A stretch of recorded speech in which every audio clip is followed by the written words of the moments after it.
فال این هفته برای 29 آذر تا 6 دی هست. اگه میخوای بدونی چه انرژی در انتظارته، این فال رو از دست نده.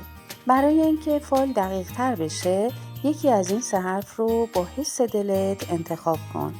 الف، ب، جیم.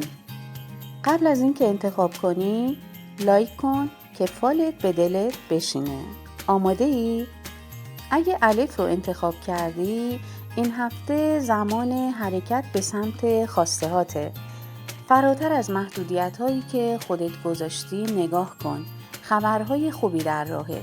اگه ب رو انتخاب کردی، خیلی مراقب باش.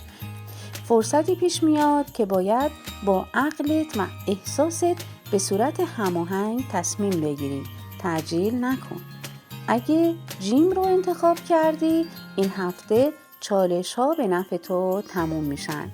بعضی تصمیمات دشوارن، اما نتیجهش تو رو به آرامش میرسونه.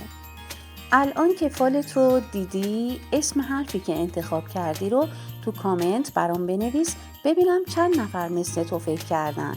برای فالهای هفتگی و انرژی های بیشتر ما رو دنبال کن و این ویدیو رو با دوستات به اشتراک بذار.